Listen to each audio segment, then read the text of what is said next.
Buenas tardes, les damos la más cordial bienvenida a la conferencia del mes de noviembre de la Academia Nacional de Ciencias. Esta es una conferencia muy especial porque es una conferencia requisito para ingreso de la Academia Nacional de Ciencias. A continuación, nuestra presidenta, la doctora María Laura Arias Echandi, nos va a presentar al conferencista de hoy.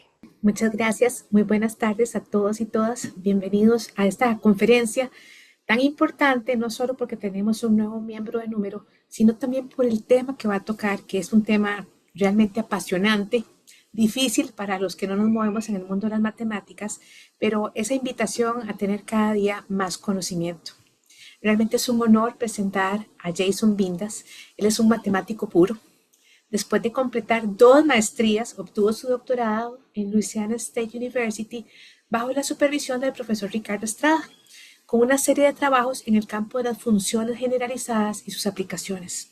Su trabajo lo hizo acreedor del premio a la mejor tesis doctoral en el área de ciencia y tecnología a nivel universitario en Louisiana State University, tal y como lo dijimos. El doctor Bindas continuó su carrera como investigador con el apoyo de una fellowship postdoctoral de la Research Foundation Flanders para realizar investigación independiente en la Universidad de Ghent, en Bélgica. Su área de investigación general es el análisis matemático. Los trabajos de Jason han sido galardonados con varios reconocimientos a nivel nacional e internacional, entre ellos el premio CONICIT al científico joven en el año 2008, el premio nacional Clodomiro Picado Dwight en el 2013 y el Isaac Award en el 2013, otorgado por la International Society for Analysis, Its Applications and Computation. Actualmente es profesor en la Universidad de Ghent, donde se desempeña como director del equipo de investigación de análisis funcional y teoría de números. Ha dirigido decenas de tesis de grado, de maestría, de doctorado. Ha supervisado 7 investigadores postdoctorales y vendrán muchos por más. Ha publicado más de una centena de artículos científicos en revistas internacionales de gran renombre, donde ha colaborado con cerca de 40 matemáticos de distintas partes del mundo. También es coautor del libro Asymptotic Behavior of Generalized Functions. El Dr. Bindas ha realizado un sinnúmero de aportes a diversas áreas de la matemática, entre las cuales se pueden destacar sus contribuciones a la teoría de números analítica, el análisis de Fourier y armónico, el análisis funcional y el análisis asintótico. Es considerado una autoridad mundial en investigación en el campo de los teoremas tauberianos. Los aportes principales del Dr. Bindas a la teoría de números incluyen contribuciones de gran importancia al entendimiento de la ley asintótica de los primos y los enteros para sistemas de números generalizados, nuevos esquemas probabilísticos para aproximaciones por medio de números primos generalizados y el descubrimiento de un nuevo rango de validez para la así llamada hipótesis de densidad de ceros para funciones n. En el campo del análisis funcional, el Dr. Bindas y sus estudiantes han realizado investigaciones de vanguardia para revelar propiedades intrínsecas de espacios de funciones suaves y analíticas, así como también de sus duales topológicos. En particular, han solucionado el problema de Cousin para funciones cuasi-analíticas. Han dado solución a problemas de factorización asociados con representaciones del grupo Lie y además han construido la teoría no lineal de funciones generalizadas más general que actualmente se encuentra disponible en la literatura. Como ven, realmente es un acervo enorme de conocimiento, de publicaciones. Es un investigador joven que tiene mucho por dar y definitivamente para los que no somos del campo, hoy vamos a aprender muchísimo. Doctor Bindas, usted es el dueño de la palabra y muchas gracias por compartir con nosotros un poquito de lo mucho que sabe. Muchísimas gracias, doctora Arias, por esta extendida introducción. Yo quería abrir esta charla un poco diciendo algunas palabras de agradecimiento por la oportunidad que tengo de dar de hablar sobre matemática en la Academia Nacional de Ciencias de Costa Rica. Eh, Como la doctora Arias dijo, los temas de matemática a veces son complicados de hablar. Voy a tratar de hacer lo mejor que pueda para hacerlo accesible. La idea mía de esta charla es dar una introducción histórica a la ley asintótica de los números primos. La ley asintótica de los números primos, entonces. Esto es sinónimo del famoso teorema de los números primos. Hacia allá vamos al final. Pero primero quisiera empezar con algunas palabras sobre los principales actores en esta presentación y ellos son los números primos. Los números primos figuran entre los objetos más importantes de toda la matemática y lo que yo quiero hacer en el inicio de mi exposición es responder algunas preguntas básicas sobre los números primos y otras preguntas no tan básicas, un poquito más avanzadas. A la vez, también quiero explicar por qué los matemáticos han estado obsesionados con los números primos por muchos años. De hecho, miles de años, en realidad, miles de años. Empecemos con la pregunta más básica, ¿qué son los números primos? Yo creo que todos sabemos lo que son los números primos, lo aprendemos desde la escuela. Que los números primos son números naturales. ¿Cuáles serán los números naturales? Los números básicos, uno, 2, 3, 4, etcétera. Los números que usamos para contar, los números con los que todos venimos programados desde que nacemos. ¿Ok? Un número primo es un número natural especial. Es un número que es mayor que uno, o sea, uno no es primo, y tiene la propiedad especial que solamente es divisible por sí mismo y por uno. No admite otros divisores. Los podemos listar para tratar de ver cuáles son los números primos iniciales. El primer primo es 2. Recordemos, uno no era primo, ya lo habíamos excluido. 2 es primo porque se puede escribir solamente como uno multiplicado por 2. 3 es también primo, es simplemente uno por 3, no tiene otros divisores. 4 ya no es, 4 ya no es primo porque 4 es divisible por 2, o sea, no es solo divisible por uno y por sí mismo. 5 sí es primo, 6 no es primo porque también es divisible por 2 y 3, etcétera. 7 es primo, 11 es primo, 11, 13 es primo, 17 es primo, 19 es primo, etcétera. ¿Ok? Los números primos son interesantes en matemática debido al siguiente teorema. Es un teorema básico que nosotros aprendemos, de hecho, todos cuando estamos en la escuela primaria. Es de educación básica. Y este teorema nos dice, el teorema fundamental de la aritmética, que todo número se puede escribir como un producto de factores primos. Siempre podemos factorizar un número como un producto de potencias de números primos. Y aquí radica la importancia de los números primos. ¿Ok? Esa era básicamente mi primera pregunta, ¿qué son los números primos? Pasemos a la siguiente pregunta. La siguiente pregunta es, ¿por qué son importantes los números primos? Los números primos son importantes. Podemos ver dos enfoques hacia la pregunta. Respondémosla primero desde el punto de vista de la matemática. Los números primos son importantes debido a precisamente el teorema que enuncié anteriormente. El teorema nos dice básicamente que los números primos son los bloques. Los podemos considerar como bloques con los cuales se construyen todos los otros números naturales en base a multiplicación. ¿Ok? Esto es realmente suficiente razón para un matemático para estudiar los números primos, no ocupa otra motivación. Del hecho de que todo número se pueda construir con los números primos es motivación suficiente. Quiero ver un par de ejemplos. Quiero llegar a otro punto de por qué son importantes. Así que veamos tres ejemplos. Primer ejemplo es muy, muy básico, es 120. Tratemos de descomponerlo en números primos. Todos sabemos cómo se hace. Notemos, por ejemplo, que 120 es divisible entre 5. ¿Ok? 5 es uno de sus factores primos. 120 entre 5 nos da 24. 24 es divisible entre 3. Si divido 24 entre 3, obtengo 8. Y 8 lo puedo escribir como 2 por 2 por 2. Así que la factorización de 120 es 2 a la 3 por 3 por 5. ¿Ok? Es un ejemplo del teorema fundamental de la aritmética. Podemos ver ejemplos más complicados. Rápidamente podemos generar ejemplos donde nos puede quebrar un poquito la cabeza encontrar la factorización. Acá tengo un ejemplo. Doy la factorización directo, pero encontrarla tal vez no es tan evidente como en el primer ejemplo. Aquí tenemos un número grande, es 3.828.667. Eh, si le buscamos su factorización, eventualmente vamos a llegar a que es 29 por 47 por 53 al cuadrado. ¿Ok? Sin embargo, encontrarlo no es tan fácil.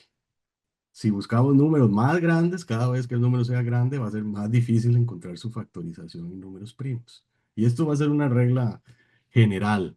Encontrar factorizaciones o encontrar números primos grandes es algo difícil, incluso para una computadora.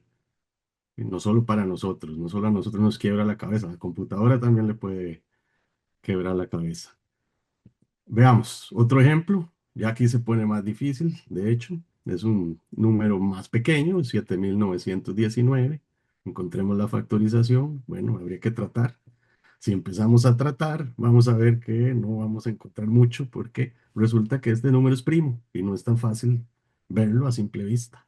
Es uno multiplicado por sí mismo y eso es la única factorización que tiene. Escogí este primo porque es curioso, es el milésimo primo. ¿Ok? Bueno, el punto que quiero resaltar aquí, el punto lo que quiero enfocar aquí es que factorizar números grandes es difícil. ¿Ok? Encontrar factorizaciones primas de números grandes es difícil. Y esto es positivo, de hecho. De hecho, es muy importante que en general números primos grandes sean difíciles de detectar o factorizaciones grandes sean difíciles de detectar para ciertos números. Es algo útil, es algo muy, muy útil. De hecho, en nuestra era digital moderna, los números primos son herramientas cruciales. ¿Para qué?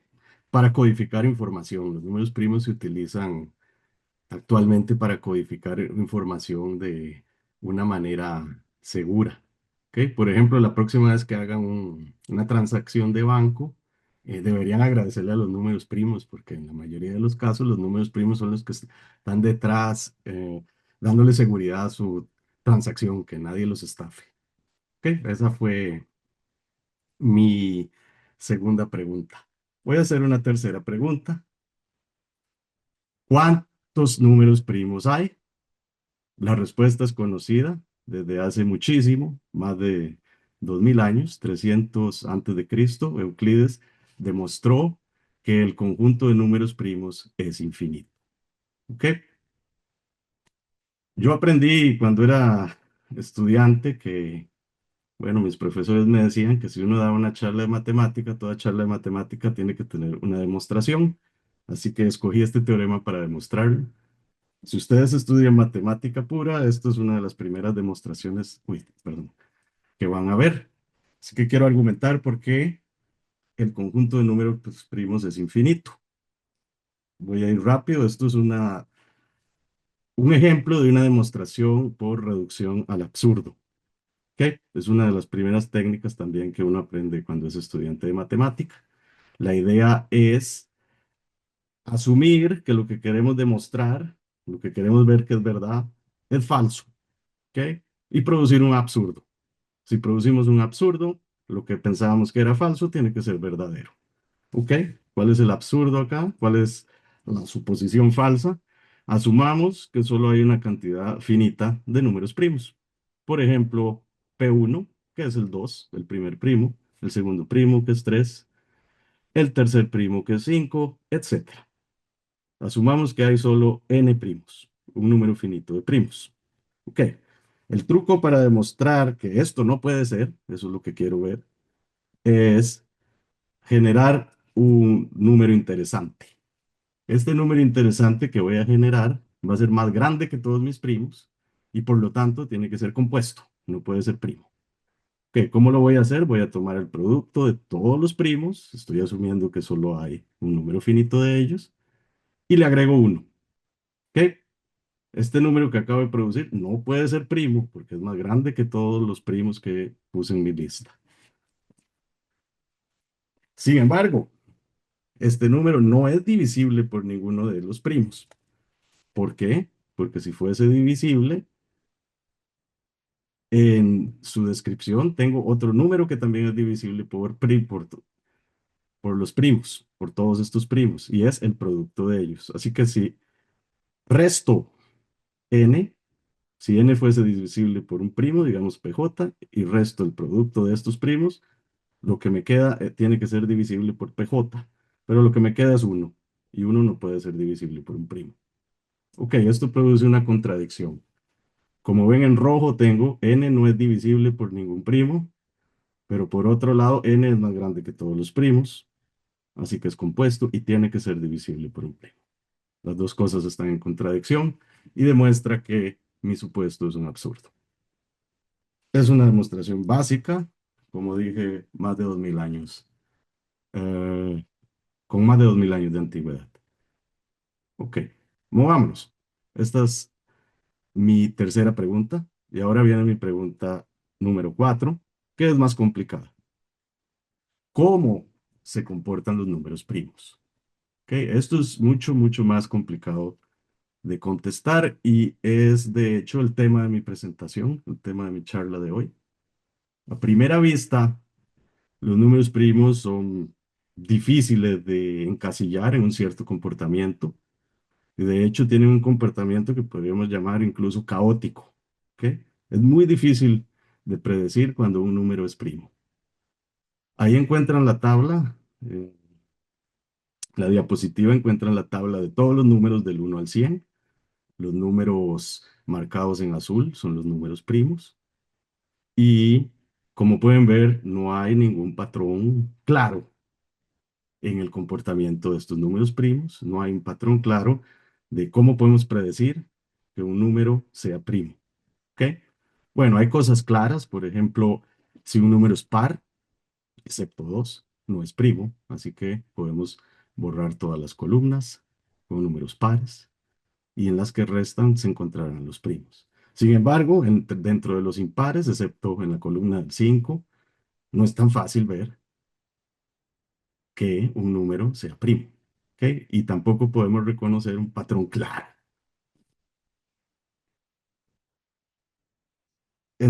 Siguiendo con esto de cómo se comportan los números primos, quisiera citar aquí explícitamente las palabras de un matemático norteamericano alemán, uh, Sagier, y él tiene una manera muy interesante de referirse al comportamiento de los primos. Voy a leer mi traducción de la cita de lo que él dijo.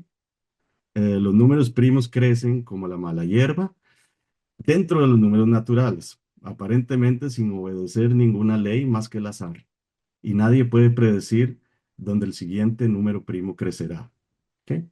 Es difícil ver dónde va a seguirse el siguiente número primo. Sin embargo, ellos también muestran una regularidad sorprendente, tanto así que hay leyes que gobiernan su comportamiento y que ellos obedecen con una disciplina casi militar. ¿Ok? Vemos dos aspectos acá en la descripción de Sagier sobre los números primos, en su impresión de los números primos. Por un lado, son números que son difíciles de predecir cómo se van a comportar si los vemos individualmente. Por otro lado, él se refiere a ciertas leyes que los gobiernan y que ellos siguen de una manera casi militar. Ok, resumiendo, vistos como individuos, el comportamiento es impredecible. Sin embargo, de acuerdo a la cita que acabamos de comentar, vistos como un conjunto, exhiben ciertos patrones, patrones de gran regularidad. Estos patrones son de hecho de tipo estadístico y son sorprendentes. ¿Ok?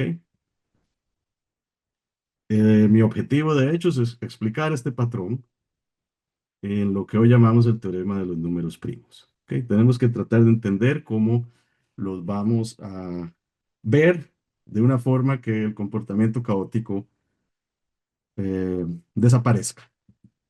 Ok, las primeras personas en observar que, de hecho, si los consideramos a los números primos como conjunto, existen patrones, patrones regulares, existe una ley que los números primos siguen, en cierta forma, como dije, de naturaleza estadística. Fueron Gauss, el matemático Gauss alemán, y el matemático francés Legendre. ¿Ok? Esto fue más de 2 siglos atrás, en 1792 por Gauss y en 1797 por Legendre. Ellos, mediante observación de tablas numéricas de primos, llegaron a determinar bueno, a conjeturar, no determinar, conjeturar que había una cierta ley detrás del comportamiento de los números primos. Un dato curioso acá es la fecha en la cual Gauss hizo esta observación, 1792. En ese momento Gauss tenía 15 años, ¿ok? Y Gauss en toda su vida no iba a hacer solo este descubrimiento. Gauss se convirtió en uno de los mejores matemáticos de toda la historia y de hecho, por este y muchas otras cosas más, es llamado el príncipe de las matemáticas. Veamos qué fue lo que Gauss y Legendre observaron. Ok, como dije, lo que ellos hicieron fue una observación estadística. Ok, ¿qué me refiero con una observación estadística? No vamos a ver un primo individual porque el patrón es básicamente inexistente individualmente. Sin embargo, veámoslos todos como conjunto. Lo que ellos hicieron fue observar la función de conteo de los números primos. Ok, ¿qué es la función de conteo? Y este va a ser el objeto más importante de nuestra charla.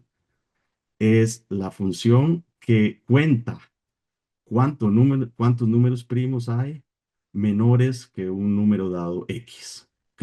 Esto lo llamamos pi de X y es la llamada función de conteo de primos o la función de distribución de los primos. Pi de X entonces es la cantidad de números primos menores o iguales que un número dado X. ¿Ok? Ambos, Gauss y Legendre, observaron datos de los gráficos de la función pi de X. Ok, aquí en la diapositiva tenemos un gráfico de pi de X cuando X está entre 1 y 100. Ok, el gráfico es X contra pi de X. Ok, inicialmente vemos un patrón de regularidad, sin embargo no es tan claro. Si consideramos más datos en nuestro gráfico, si consideramos ahora todos los valores de X entre 1 y 1000, podemos ver que la regularidad de la función empieza a incrementar. Entre más detalle agreguemos, vamos a ver más regularidad. Aquí el gráfico para X entre 1 y 10.000. ¿Ok? Y en este momento sí observamos una gran regularidad en el comportamiento de la función pi de X, de la función de conteo de los primos. La observación básica de ambos, de Gauss y Legendre, fue la siguiente. El gráfico que vemos acá, los tres gráficos, bueno, digamos el último, con más detalle, es muy, muy parecido al gráfico de una función básica, elemental, la cual es x dividido sobre el logaritmo natural de x. Esto los llevó a pensar que pi de x para grandes valores de x es asintótico a x sobre el logaritmo de x. O sea, x sobre el logaritmo de x es una buena aproximación para la función de conteo de números primos. Por muchos años esto fue una conjetura. Para simplemente ser preciso en lo que quiero decir por aproximación, la relación de aproximación es interpretada como un límite. ¿Ok? Precisamente lo que queremos expresar con la notación asintótica es que si tomamos el cociente de las dos funciones, o sea, pi de x sobre el logaritmo de x, y tomamos el límite cuando x va para infinito, obtenemos 1. ¿Ok? Esto fue una conjetura. ¿Qué significa una conjetura? Bueno, algo que pensamos que es cierto, sin embargo, no hay forma de estar seguros hasta que veamos una demostración. Para que una conjetura se convierta en un teorema, tenemos que ser capaces de encontrar una demostración matemática. Como todo en ciencia, ¿eh? Cuando conjeturamos algo, cuando pensamos que algo es cierto, no es solo pensarlo, necesitamos una demostración para asegurar que es cierto. Ok, la conjetura, el problema de determinar si x sobre el logaritmo de x era realmente la ley asintótica de los números primos, resultó ser algo complicado y estuvo abierto por cerca o de hecho más de un siglo entero. Que tomó 100 años, le tomó 100 años a los matemáticos el ser capaces de dar una demostración de la ley asintótica de los números primos.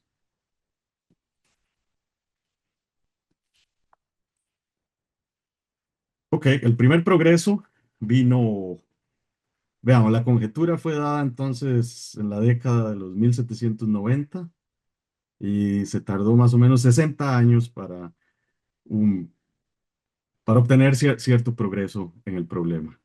Y la primera esperanza vino con el trabajo del matemático ruso Chebyshev, que él dio evidencia de que la ley asintótica de los números primos sí podría ser x sobre el logaritmo de x. Y él demostró lo que hoy llamamos las cotas de Chebyshev en 1852. ¿Qué es lo que él demostró? Bueno, él demostró que casi pi de x para valores largos, grandes de x, es aproximadamente x sobre el logaritmo de x en el siguiente sentido. Pi de x se mantiene todo el tiempo para valores grandes de x entre 0,92 multiplicado por x sobre el logaritmo de x y 1,1 multiplicado por x sobre el logaritmo de x. Los dos números ahí, 0,92 y 1,1, se mantienen muy, muy cercanos a 1. Sin embargo, no son 1. ¿Ok? El resultado de Chebyshev dio evidencia de que la conjetura de Gauss y Legendre podrían ser ciertas. Sin embargo, no es una demostración de tal conjetura. ¿Ok? Para poder demostrar la conjetura, hubo que esperar 40 años más. Y sin embargo, al final de la década de 1850, en 1859, vino un trabajo muy, muy importante, con las ideas revolucionarias del matemático alemán Riemann. Él publica una memoria extensa donde diseña una posible ruta hacia la demostración de la ley asintótica de los números primos. ¿Ok? De nuevo, no es una demostración, sin embargo, él piensa una posible ruta, piensa una serie de ideas que pueden llevar hacia la demostración de la ley asintótica de los números primos. Ok, ¿cuál fue la idea revolucionaria? La idea revolucionaria fue codificar el comportamiento de los números primos en una función del análisis matemático.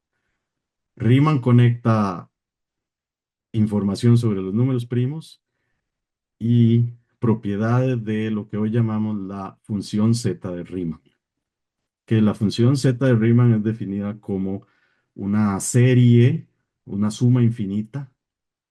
En notación matemática sería la suma desde n igual 1 hasta infinito de 1 sobre n a la s, donde s es un parámetro y s es visto como la variable de esta función. ¿Ok?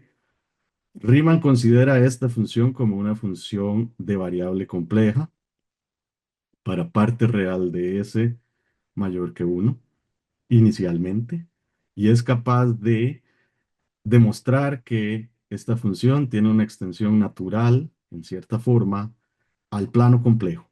¿Ok? El parámetro S aquí es un número complejo y recordemos que los números complejos los podemos interpretar como puntos en un plano. ¿Ok?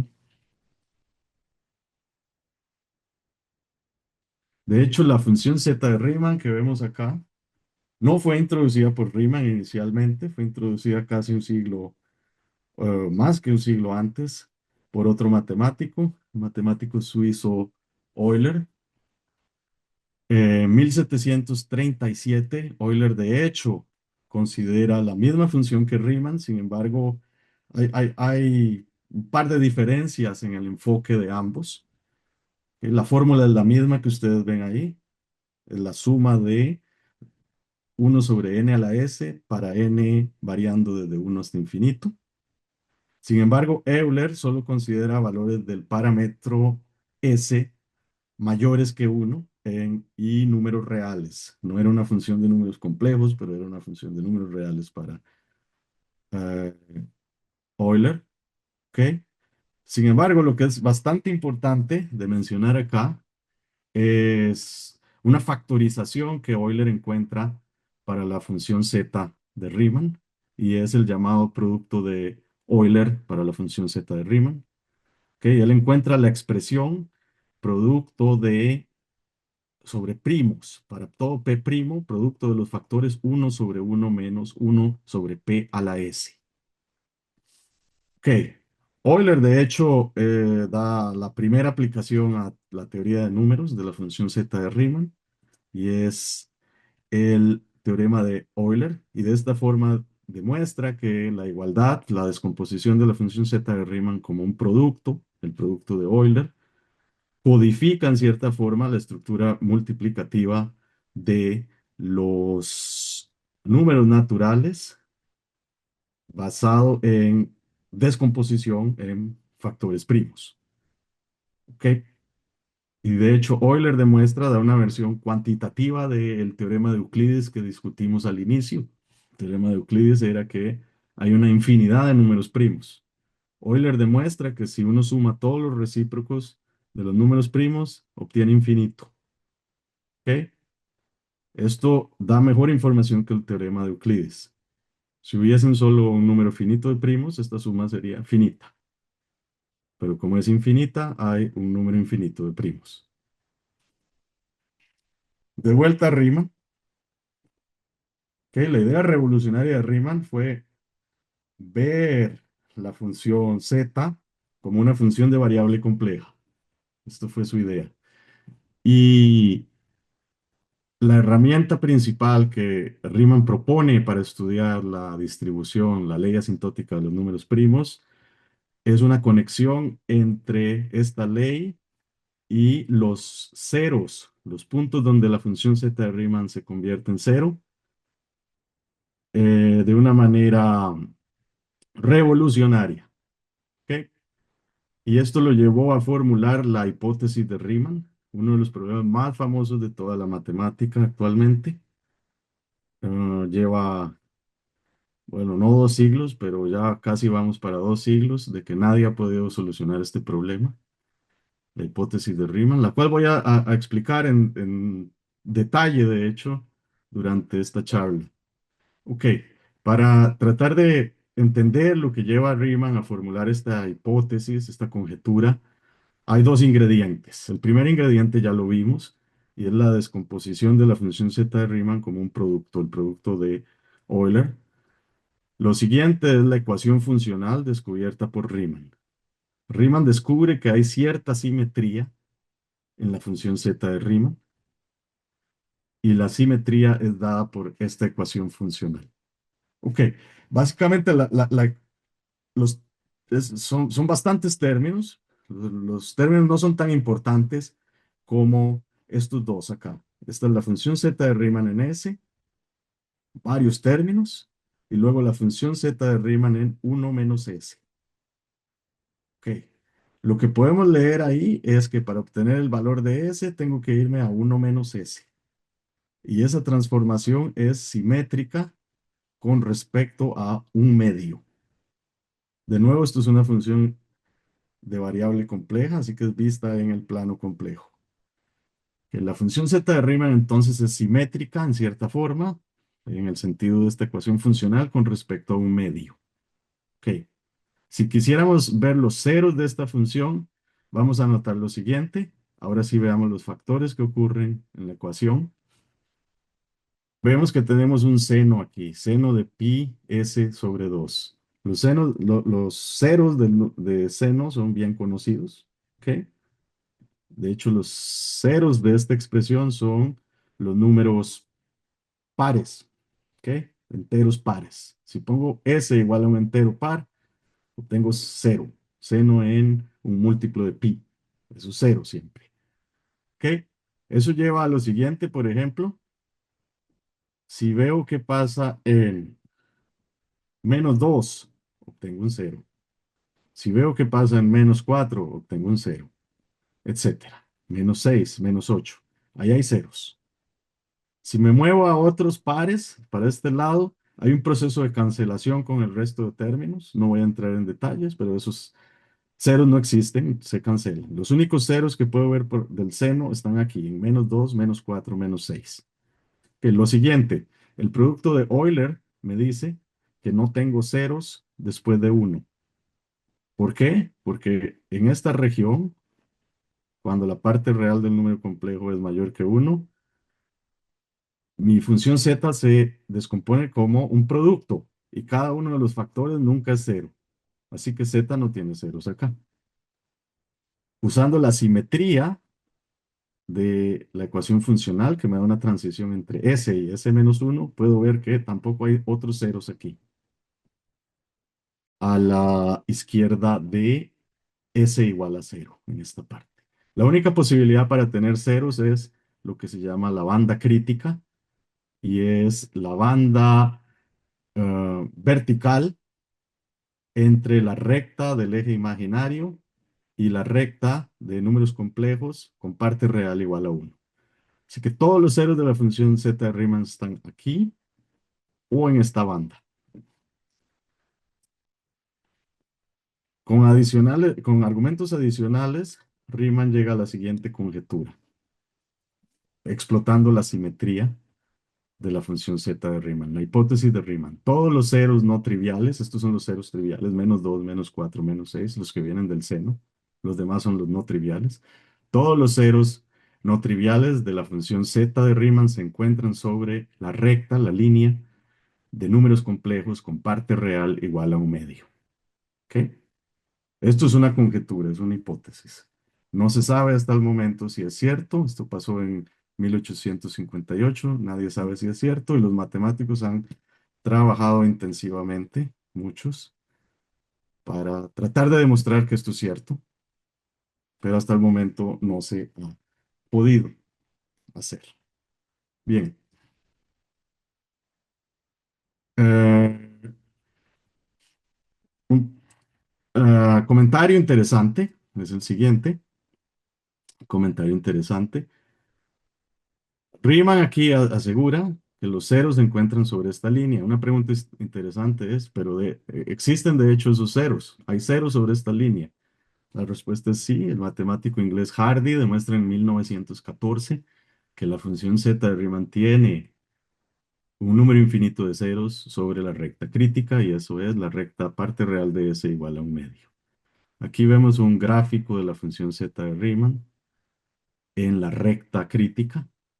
Es un gráfico de z de un medio más it, se me olvidó el i complejo acá, eh, con variable t. Eso va de los reales al plano complejo y luce así. Infinitamente pasa uno por cero. Hay infinitos ceros sobre esa recta para la función z de Riemann. Ok, la respuesta a la pregunta original, la conjetura de Gauss y Legendre, vino en 1896 con el trabajo de dos matemáticos muy famosos, el matemático belga de la Vallée-Poussin, el matemático francés Hadamard.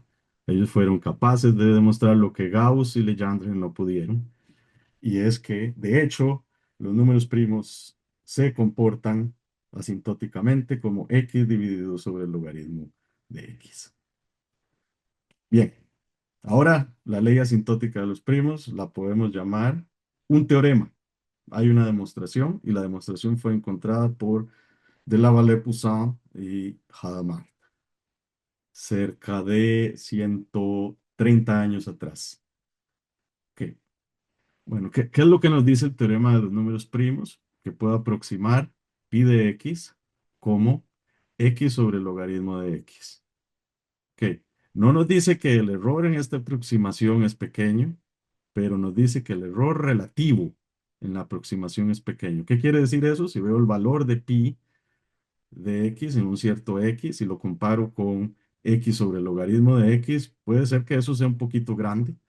Sin embargo, si veo el error relativo, si divido sobre x logaritmo de x todavía, obtengo un error que tiende a cero.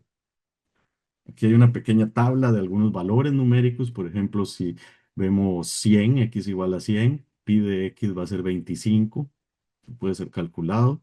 X sobre el logaritmo de x es 21. Hay una diferencia. La diferencia es cerca del 13%, etcétera. Veamos el último. Si vemos los valores en x igual a 100.000, pi de x es 9.592.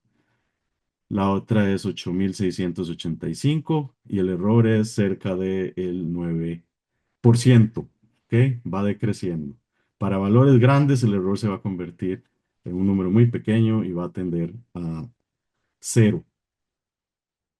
Bien, esa información es útil, sin embargo, no es todo lo que podemos decir y muchos matemáticos se han dedicado a estudiar el siguiente problema y es tratar de mejorar este error relativo. ¿Ok?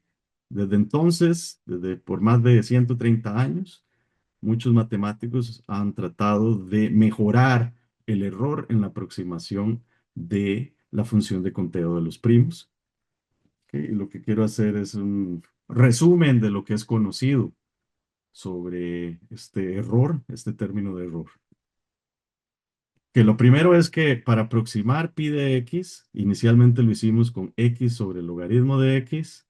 Si queremos aproximar el error en esta fórmula asintótica, en la ley asintótica, x sobre el logaritmo de x no funciona muy bien. ¿Ok? Se ha notado durante los años que una mejor aproximación es dada por la así llamada integral logarítmica. ¿Ok? Para aquellos que tengan conocimiento de cálculo, podemos definir lo que la integral logarítmica es. Es la integral entre 2 y x de dt sobre el logaritmo de t. Mm, Geométricamente es el área bajo la curva 1 sobre el logaritmo de t tomada entre 2 y x, el área verde que vemos acá. Esa función me da una mejor aproximación para la función de conteo de los números primos. Problema entonces es estimar el error hecho en la aproximación pi de x por el término integral logarítmica de x. Queremos ver qué tan grande es la diferencia entre pi de x y la integral logarítmica, y eso es un problema que hasta la fecha es abierto. ¿Ok? La idea es tratar de encontrar un término de error. Eso quiere decir una función que mayorice esta diferencia salvo un término constante. ¿Ok? Queremos ver el orden de magnitud de esta diferencia, pi de x menos el logaritmo, la integral logarítmica de x. Y esto es lo que se sabe sobre ese término de error. ¿Ok? Veamos la conexión con la hipótesis de Riemann de antes, con la función z de Riemann. Lo que se sabe, por ejemplo, es que el mejor error que podemos esperar es de orden x a la potencia un medio más una pequeña desviación, digamos epsilon positivo. Ok, recordemos que la hipótesis de Riemann dice que la función z de Riemann no tiene ceros en la región del plano complejo dada por números complejos con parte real mayor que un medio. ¿Ok? Es la región verde que tengo acá. Eso es la hipótesis de Riemann. En este semiplano, es un semiplano, no hay ceros de la función z de Riemann. Y uno puede demostrar que la hipótesis de Riemann es equivalente a establecer que el error en la aproximación de pi por la integral logarítmica es de orden x a la 1 medio más una pequeña desviación. ¿Ok? De hecho, esto es lo mejor que se puede hacer porque más de un siglo atrás el matemático inglés Littlewood probó que no es posible tomar epsilon igual a cero. ¿Ok? El error no es tan pequeño como quisiéramos, hay una limitante. X a la 1 medio es una barrera para el error. ¿Ok? Lo mejor que podemos esperar es esto. Y esto es equivalente a la hipótesis de Riemann. Esto es la hipótesis de Riemann y esto es la importancia de la hipótesis de Riemann en teoría de números. ¿Qué se sabe sobre la hipótesis de Riemann? No mucho. Acá tengo un poco del progreso sobre eso. Mm, Creo que voy a terminar la charla después de dar un resumen del progreso conocido hasta la fecha sobre la hipótesis de Riemann.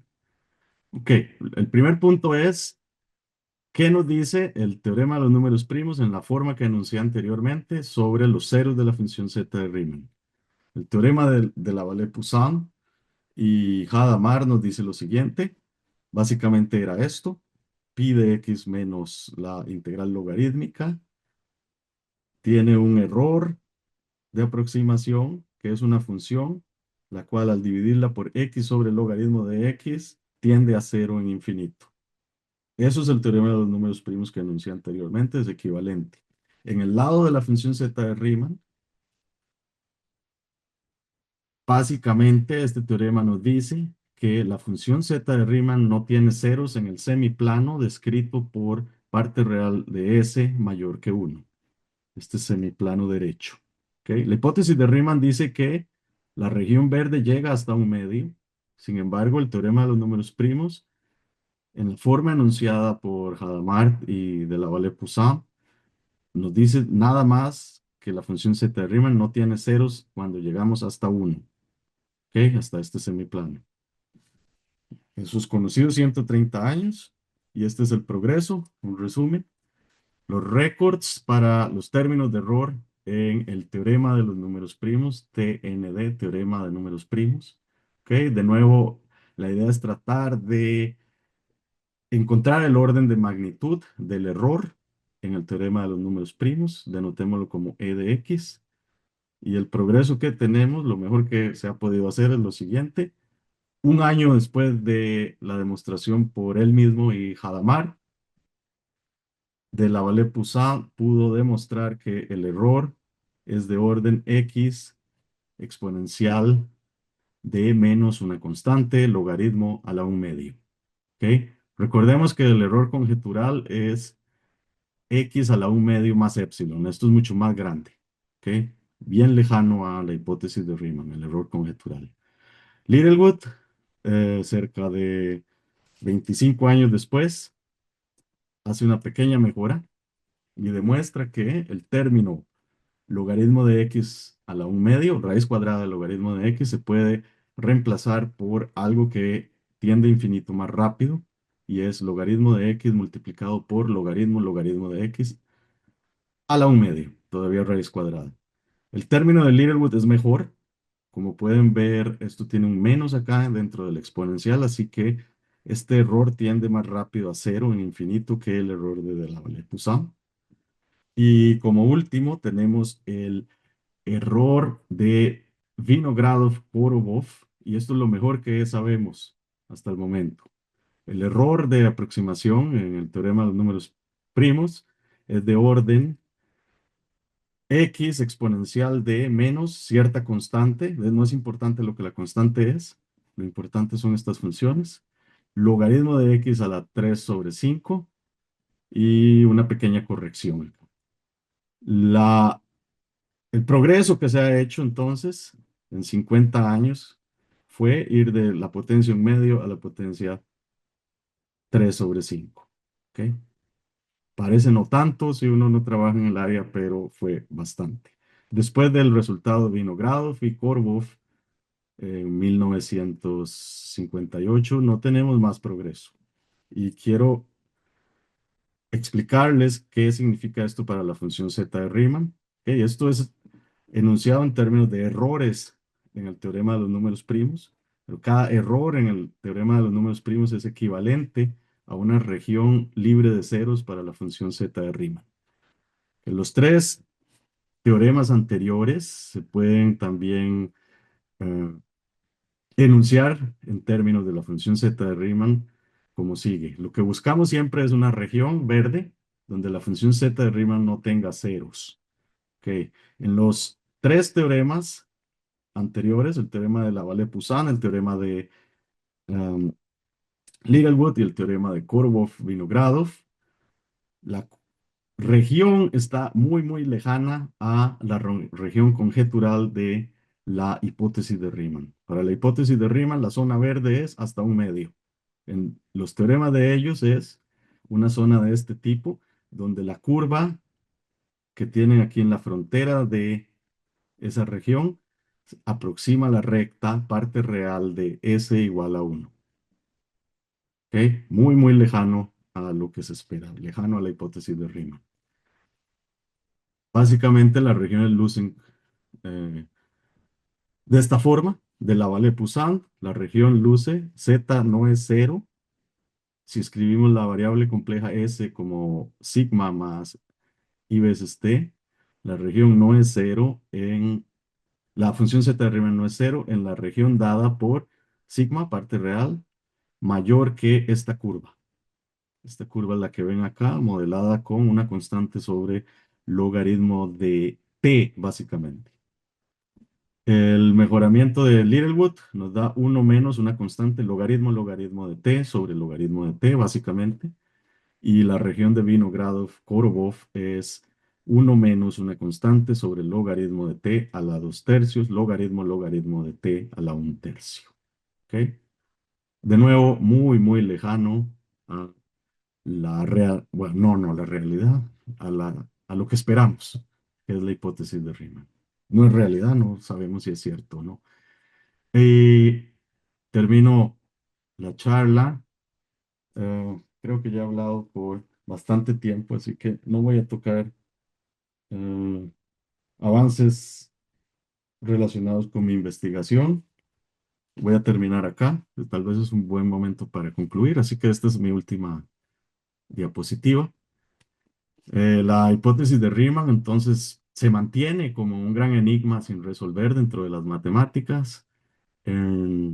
Y si lo vemos dentro de los problemas importantes, dentro de la importancia que tiene la matemática, podemos resaltar, por ejemplo, las siguientes listas de problemas abiertos. ¿Ok? La hipótesis de Riemann aparece en toda lista de problemas abiertos importantes. Por ejemplo, a inicios del siglo XX era el problema número 8 en la lista de problemas de David Hilbert. ¿Ok? En ese momento, hace 130 años, David Hilbert listó 23 problemas abiertos, de los cuales solo 3, bueno, alguna gente dice 6, porque hay otros 3 que tienen solo solución parcial, pero digamos que solo 3 de los 23 permanecen abiertos, permanecen sin solución. Uno de ellos es la hipótesis de Riemann, que sobrevivió a trabajo de 130 años. Al inicio del este milenio, se publica una lista de 7 problemas abiertos. La hipótesis de Riemann es el problema número 6 en esa lista. De los 7 solo se han resuelto uno por el momento. Así que la hipótesis de Riemann se mantiene uno de los 6 problemas no resueltos y no ha habido progreso en los últimos mm, 70 años. ¿Ok? Así que es un problema bien difícil. Y termino mi charla con las palabras de Hilbert, el mismo, cuando se refirió a la hipótesis de Riemann. También es mi traducción de lo que él dijo. Bueno, traducción de traducción, porque no estoy seguro si esto lo dijo en alemán o en inglés. Mi traducción viene de inglés y lo que él dijo sobre la hipótesis de Riemann es lo siguiente. Si despertara alguna vez después de dormir por 1000 años, mi primera pregunta sería, ¿ya ha sido demostrada la hipótesis de Riemann? Estoy de acuerdo con Hilbert. Yo también. Si despertara 1000 años, me preguntaría lo mismo. Si me despertara 50 años después, no haría la pregunta porque estoy seguro que la respuesta sería negativa. Muchísimas gracias. Muchas gracias, Jason Vindas. Ahora abrimos el espacio para preguntas y comentarios. Sí, sí, correcto. Sí, Bueno, correcto. entonces, dele la bienvenida, sí, con sus palabras. No, con mucho gusto. Gracias por explicar algo tan complejo, pero que a la larga es muy interesante y no es tan complejo cuando uno empieza a entender los teoremas. Gracias por una excelente explicación para alguien que siempre le han intrigado estos números, ¿verdad? eh, eh, pero que no sabe mucho del tema, ¿verdad? Aparte de que los números, que la naturaleza está llena de números grandes, ¿verdad? Por todo lado y hay que saber entenderlos. Gracias por tu charla. Muchas gracias por el comentario, pero yo creo que todos estamos igual cuando llegamos a la hipótesis de Riemann, ¿eh? Ninguno sabemos, nadie sabe mucho sobre eso. Hasta el momento nadie la ha podido resolver. Todo el mundo está en las mismas, nadie sabe nada. Es curioso porque la física atraviesa una situación parecida con lo que es energía oscura y materia oscura, ¿verdad? Son misterios que no teníamos hace un siglo después de Einstein, ¿verdad? Después de que él planteó la física, digamos, la teoría de la gravedad, o explicó la gravedad. Pero bueno, gracias de nuevo y bienvenido a la academia. Muchísimas gracias. Tenemos una consulta por Facebook Live. Dice Eduardo Boza. Una curiosidad desde la mucha ignorancia que tengo del tema. ¿El comportamiento de los números primos es el mismo independientemente del sistema numérico que se use? Sistema numérico se refiere a decimal, duodecimal, vigesimal. Gracias. Sí, es exactamente el mismo, es independiente del sistema digital que esté usando. Sin embargo, hay muchas preguntas interesantes en relación a primos y teoría de dígitos. ¿Ok? En tiempos modernos es una dirección de investigación muy, muy importante. ¿Ok? Hay muchos aspectos eh, en ajá, algunas veces me cuesta hablar de matemática en español porque solo me vienen los términos en inglés, pero bueno, es un aspecto muy importante en teoría de números analítica moderna y principalmente en relación a veces con temas probabilísticos. ¿Ok? Pero sí, es un área de investigación, la conexión entre problemas digitales y números primos. Yo tengo una consulta, como lo dijo la- Eduardo Boza, la persona que hizo la pregunta anterior desde mi ignorancia del tema. Eh, es el número 6 de los problemas sin resolver. Este número 6, o sea, esa clasificación numérica que él está en el número 6, hay otro en el número 8, se refiere a cuando fueron descubiertos o a qué, que sea el número 6 que implica. No, no, no, nada. En realidad no sé cómo escogen el orden.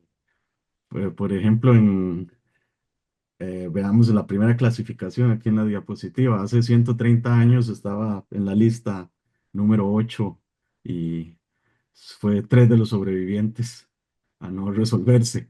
Así que el orden de la lista no, en realidad no implica nada, no importa importancia. Es una lista y hay que escoger una posición simplemente, pero no quiere decir que uno sea más difícil que otro con respecto al orden. Muchas gracias. Sí, al mencionar esto no quise decir nada de orden de dificultad, sino simplemente si ustedes van en línea y buscan cuál es el problema número 6 de los problemas del milenio, pueden ver que es la hipótesis de Riemann. Tenemos otra pregunta de Eduardo Boza. Dice, en palabras para alguien no especializado, ¿puede sintetizar por qué ha sido tan difícil resolver la hipótesis de Riemann? Es una pregunta de Facebook Live. Puedo decir tan simple como esto. Muchas veces pensamos que tenemos muchos avances en tecnología, pero dentro de la matemática simplemente no tenemos la tecnología para resolver lo que sea que signifique tecnología matemática, herramientas, eh, marcos teóricos, etcétera. No tenemos la tecnología suficiente simplemente hasta el momento para atacar un problema del calibre de la hipótesis de Riemann. Por supuesto, esa es mi opinión actualmente. Eh, en términos más matemáticos, tal vez más precisos, normalmente se asocia a obtener regiones libres de ceros para la hipótesis de Riemann a obtener estimaciones para sumas exponenciales, lo cual es un problema muy, muy, muy delicado. Y las técnicas por el momento han llegado a su límite, por el momento. Así que estamos esperando una revolución similar a la que hizo Riemann casi 200 años atrás. Eso sería tal vez lo que se ocuparía para demostrar algo del calibre de la hipótesis de Riemann, una revolución con completamente nuevas ideas. Me acaba de venir otra razón a la mente. Me acaba de venir otra razón a la mente, de hecho, porque está en mis slides siguientes, en mis diapositivas, perdón. Eh, y son los números generalizados. Ellos dan una explicación a la por qué no podemos responder la hipótesis de Riemann por el momento. Ajá. Sin decir lo que son primos generalizados. Hace cerca de un siglo, un matemático sueco introdujo la idea de primos generalizados, de reemplazar los primos por otros números con ciertas propiedades similares. Y se estudió la hipótesis de Riemann en este contexto. ¿Ok? La idea de los primos generalizados es ver qué tan dependiente es la teoría de números de propiedades aditivas de los números naturales. Los primos son cosas que inicialmente la definición es en términos de propiedades multiplicativas, ¿ok? Pero detrás de los números también tenemos sus propiedades aditivas. En la teoría de primos generalizados hubo un resultado fascinante cerca de 20 años atrás y es el resultado de Diamond, Montgomery y Forhauer. ¿Ok? De nuevo, sin decir lo que es un sistema de primos de números generalizados, ellos fueron capaces de demostrar lo siguiente. Existe un sistema de números generalizados, lo que sea que signifique, cosas que se parecen a los números enteros y que son construidos por bloques que se parecen a los números primos, tales que la función z asociada a esos números generalizados, a ese sistema generalizado de números, no satisface la hipótesis de Riemann. ¿Ok? Entonces, existe una posibilidad mínima que tal vez sea falso. No estoy diciendo que yo crea que sea falso, pero existe una posibilidad mínima que sea falso. Eso es una cosa que no podemos descartar. Pero mayor que eso, lo que el teorema de Diamond-Montgomery en Forhauer demuestra es que utilizar propiedades multiplicativas de los números naturales no es suficiente para poder demostrar la hipótesis de Riemann. El teorema de ellos da una demostración formal del hecho que si queremos demostrar la hipótesis de Riemann, multiplicación no es suficiente. Tenemos que involucrar de una manera más ingeniosa propiedades aditivas. Bueno, y Eh, con este último comentario que voy a leer desde Facebook Live, vamos a finalizar esta charla. Edward Parra dice, gracias, profe, por la charla. Saludos. Recuerdo las clases suyas allá por el 2002 en la UCR. Bueno, entonces, muchísimas gracias, doctor Vindas, por habernos dado esta charla tan interesante esta tarde y de nuevo le damos la bienvenida a la Academia Nacional de Ciencias. Es todo un honor que ahora sea uno de nuestros miembros y bueno, muchas gracias y buenas tardes para todos y todas. Muchas gracias a todos por la atención. Gracias.